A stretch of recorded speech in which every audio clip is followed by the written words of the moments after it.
Yep, do one more time, posture. Yep, good.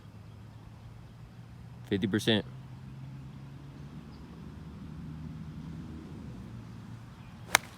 Nice, good. So, when it comes to maintaining our posture in our golf swing, what have we always been told? Well, let me show you. We've always been told, take this club here, put it on our spine, and hinge our hips and bend forward and keep the club on our spine the whole time. And then from here, what we've been told is to turn and keep this here the entire time. Now,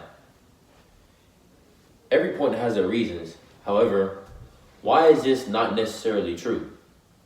Well, golf in general is an unnatural sport. Let me show you. So, I'm going to talk about balance points, or just our balance in general. So, if I'm just standing up naturally, right? I'm naturally already in balance. Why? Well, my body, or what I like to call it, my center of mass, is stacked over my hips and over my feet. So I'm naturally in balance on the balls of my feet. However, when I go to bend down in golf posture, what happens? Well, now my center of mass is forward now. So because of that, now naturally I'm out of balance regardless. So what do I have to do in order to neutralize this? I have to change the inclination of my pelvis in order to keep balance. So that is why when it comes to our posture, that we don't maintain the same posture throughout the golf swing. It constantly changes, although from, say, a 2D perspective, it looks like we're maintaining it. So let's go a little bit deeper into this. So hey guys, before we continue this video, I want to ask you guys a question. All the swing talk, all the mechanics talk, and just improving our technique in golf in general, what is the actual purpose? Well, we know at the end of the day is to improve our scores where? On the golf course. However, what do we need to do to improve our scores on the golf course? Well, we need to practice properly, and we need to identify our strengths and weaknesses to figure out what we need to prioritize to improve our scores the most efficient way. So, I want to give you guys something. I've recently made 2 ebooks. One, an ebook on how to apply your range game to the golf course by giving you a game to do daily on the range to help improve your performance, as well as another ebook, a statistics ebook, to help you keep track simply of your stats on the golf course, as well as to give you a detailed picture of your game so you can track the areas that you need to improve most in.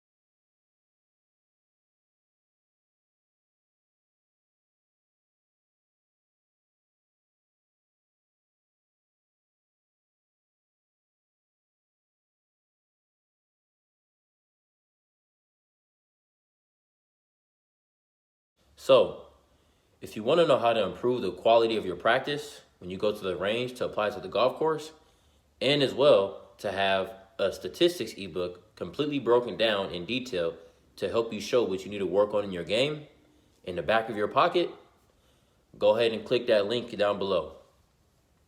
All it is just both of them are $8. So if you really want to improve your game and see your scores change past just the mechanics, go ahead and click that link below. Before we go deeper into this topic, I wanted to find 2 key terms for you when it comes to the inclination of our pelvis. This is called anterior pelvic tilt and posterior pelvic tilt. Let me demonstrate this for you while using this club and putting it across my hips. So I'm going to set up in golf posture here. Then what I'm going to do is I'm gonna demonstrate this first. So this is anterior pelvic tilt. So here, now if you see, when you look at the inclination of my pelvis, the front side of my pelvis all of a sudden now goes from say neutral, and now it moves inclined more toward the ground. Now I'm going to demonstrate posterior pelvic tilt. That is, so the posterior side of my pelvis now is moving more down, and then as you notice, now the front side of my pelvis moves more up. So we have anterior pelvic tilt, where the inclination of the pelvis moves more down, and then the posterior side moves more up. And then posterior pelvic tilt is when the posterior side of our lower body moves down and the front side moves back up. So these two movements, the posterior and anterior pelvic tilt, we actually do within our golf swing. So another key point I want to mention, if you notice, when it comes to when I anterior pelvic tilt and posterior pelvic tilt, notice how it changes where my weight is distributed in my feet when it comes to if I'm more on my toes or more on my heels. When I anterior pelvic tilt, I'll be more on my heels. When I posterior pelvic tilt, I'll be moving more towards my toes. So these two things or movements we do within our golf swing to maintain balance, since our posture, our center of mass is ahead of us now. So that's what we need to do in order to neutralize and find balance. So now I want to break down two typical scenarios that we see when it comes to posture at setup and where our weight is distributed. So I'm going to set up here. And the first setup I'm going to do is where I'll be too far on my heels. So that would be, I'm setting up here and I'll have too much knee bend and not enough hip hinge. Now from here, where's the weight distributed when it comes to my feet? Well, that would be on my heels. And then so what happens as a reaction when it comes to impact, since we need to find balance? Well, from here, if I take it back and then I'm on my heels now, and then I need to find balance to get to the balls of my feet, now I would get more towards my toes and come here. Now what is that? That's the posterior pelvic tilt, but now what are we in? We're in early extension. Then the second scenario is the opposite, where you don't have a lot of knee bend, but we have a lot of hip hinge. So if I'm here, now the weight is distributed on my toes now. Now when I set up, this is how it is. And then as I take my backswing, and now I'm on my toes, and I need to move back towards the balls of my feet. Now as I move back to the balls of my feet, I'll be backing up this way as well. And same thing happens. Posterior pelvic tilt, and now I'm in early extension. So what do we need to change in order to, quote unquote, maintain our posture or have that look where we're not early extended? Well, instead of focusing on our legs or knee bend, what we want to change is the inclination of our pelvis. So instead of me having to where I have too much knee bend here, or I don't have enough and I'm hip hinging too much, what I want to do is posterior pelvic tilt my hips a little bit. Now, what does that do for us? Well, we know we set up naturally, the center of mass of our body is now moved forward. So now I'm naturally a little bit more on my toes. Now, in order to change that, what do I have to do? I would posterior pelvic tilt, so watch this, here, and I would get a little bit closer to it. Now, all of a sudden, now I'm on the balls of my feet. Since this is naturally how we are when we set up, and the center of mass is forward, in order to neutralize that a little bit, we need a posterior pelvic tilt and get a little closer to it to move our center of mass back more towards the balls of our feet. Now what happens as a reaction? We usually see this as a position towards impact, right? When we're early extended. But now what we do is we set up like this as setup, and golf is an opposite sport. So if we do one thing, coming down, we'll do the other. So now I'm set up here. I would like to call this a maybe old man posture sometimes. Then from here, we go back. Now, since we had that posterior pelvic tilt, that setup, now I want to move back to neutral this way. Now, what does this do? Now we're creating more space. We're quote unquote maintaining our posture. But what I'm really doing is I'm going from posterior pelvic tilt at setup to now moving to anterior pelvic tilt towards impact, which is keeping our body back, allowing us to create space and turn better in impact. So I want you guys to try to apply that in order to adjust for the center of mass change that we have naturally in golf. And from here, even if you think about it, if you think about all the old timers, so Ben Hogan, Sam Snead, even Jack Nicklaus, all the good ball strikers, they never had a posture where they had so much hip hinge and they had a straight back. Instead, most times, they had that old man posture where their hips were more up, so they had that posterior pelvic tilt, they had their upper back more rounded. And then from here now, what they did is they've adjusted from being here where the center of mass is so far forward to now pushing it back more towards just above our hips and our feet. So then from here, now they're able to come down and get that look at impact that we want and have the hips back and be turned through.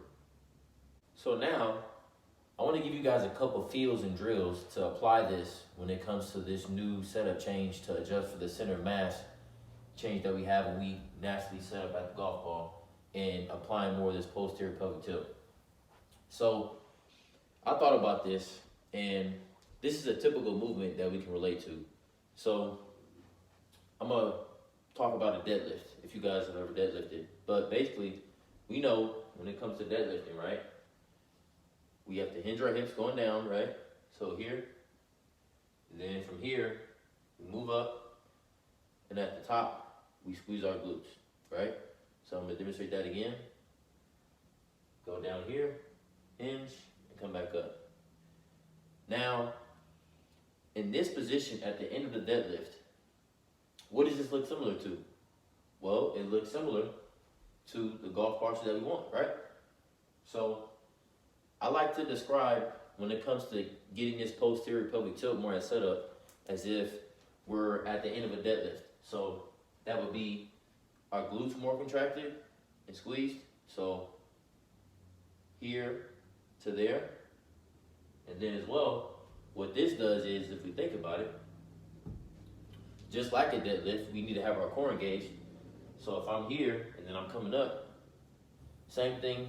If I apply this to the golf swing, now my glutes are contracted. So if my glutes become more contracted, I move more this way. Now what's engaged? Now my core is more engaged. Instead of, if we more so have anterior pelvic tilt and more of this hip hinge, our core can be turned off and then the pressure can be on our back.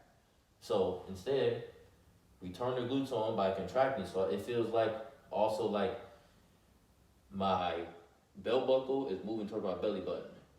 So from here, now we have our glutes contracted, our core more engaged, and then now we can move better towards impact since we have our core engaged and our glutes engaged as well. So a drill to really break this down is I want you to do this.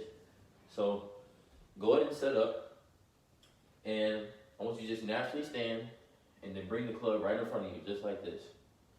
Now typically, for the typical posture that we talk about, it's usually, we do a lot of hip hinge in here, right? However, this time, I want you to just relax and literally just bring the club straight down and have it to where your neck is positioned a little further down and your upper back is more rounded. And then your legs will feel more up. So we see that posterior pelvic tilt. Now, for taller golfers, this can be hard, especially when it comes to, say, if we have like a narrower stance. Because if I have a narrower stance, and I do the same thing, where I try to round my back and keep my legs up, well, I can't reach the club. So what do? Well, we adjust by adjusting our stance width, so we stand wider. Now, if I stand wider, now the club can get to the ground. So that's one tidbit that can apply for those taller golfers, say with longer legs and a shorter torso. However, adjusting with our arm length, we may be able to reach. So you kind of have to test it out when it comes to your stance width in terms of getting down to the ball. But basically, so set up here again, and then from here, slowly come down, start to have the upper back round more, keep the legs up so that keeps that posterior pelvic tilt and our glutes more engaged and our core engaged. And then from here, we come straight down. Now, we see here that our upper body isn't so far forward. Instead, it's a little more stacked just above our hips and our feet. And the goal for this is to have it where if you look, that your armpits are above just the balls of your feet. Instead of, if I hip hinge this way, now it's moving more towards my toes. Or if I just sit in my knees, now it's too far back. So that's how we want to apply that. Now, I want to talk about an exercise that can help you sort of activate this control of anterior and posterior pelvic tilt. I like to call this cat and dog, but in golf posture. So here's what I want you to do. So go ahead and put a club across your chest or just your arms across your chest. And let me face this way first. And what I want you to do is I just want you to anterior, posterior pelvic tilt. So like we said earlier, as anterior pelvic tilt, the front of the hips is more inclined towards the ground, and then the back moves more up. And then opposite, posterior pelvic tilt, the back moves more down, and the front moves back up. So let me demonstrate from down the line. You can see it better. So cat and dog. So the reason why it's called cat and dog is because when it comes to a cat, you know, they may be in this position more so, and this is described more when they're more on all fours. So usually, if they're on all fours, a cat will be more in this position, and a dog will be more in this position. But we're applying this more so in golf posture. So if we go back, arms across the chest, and I want you to just slowly move first into anterior pelvic tilt. So here, posterior, anterior, posterior, anterior. Now, if you find in any position going from, say, anterior to posterior or posterior back to anterior a little shaky, that's fine, especially if it's the first time. But if you keep on doing this, you'll naturally start to be more inclined to have more control of the pelvis.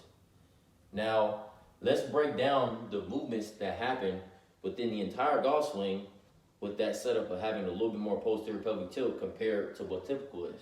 So I'll break down typical first. So typically, right, we have more of that anterior pelvic tilt. So let me set up this club here. And we're more hip hinged. Now we know the weight here is more on our toes. Now, as we said earlier, we go back and then now we want to move towards our heels. So now we go from this more anterior pelvic tilt position to posterior. Now, in this position, I can no longer turn when it comes to rotation, since I'm early extended towards the ball and I can't create any more space. However, we got this posterior pelvic tilt, right?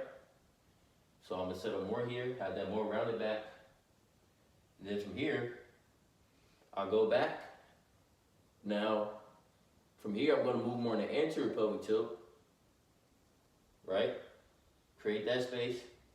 And now, as we go towards impact, we actually go back to posterior pelvic tilt, but later. So from here, in this position, now I'm moving back to posterior to post up on that lead leg. Then from here, I go ahead and finish. So we see, although from, say, a 2D perspective, that I may be maintaining my posture. When we talk about maintaining the butt on the wall, as they like to describe sometimes.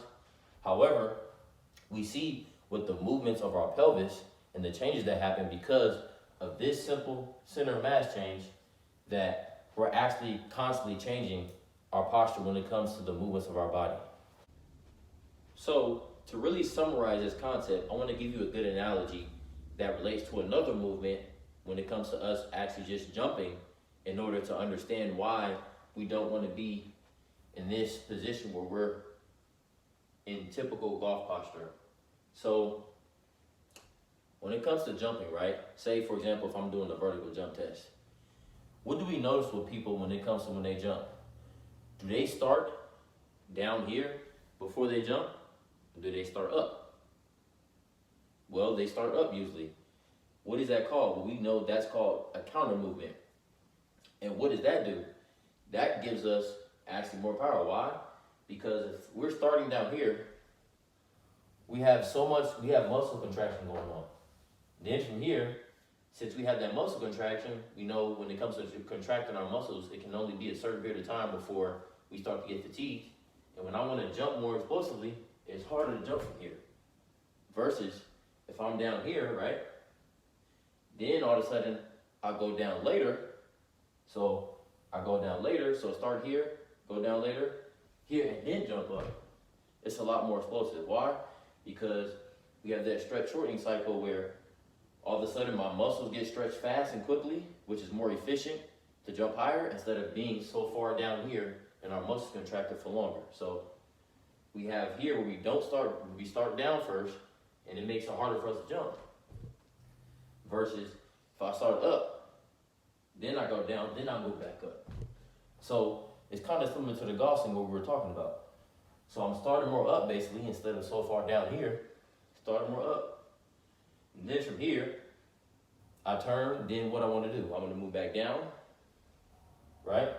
Then now from here, we can extend, use the ground and push back up. So the same principles apply when it comes to another movement. So I hope that analogy helps you guys to really understand this concept, and I want you to try some of these principles, and I hope it goes well, and let me know how it goes.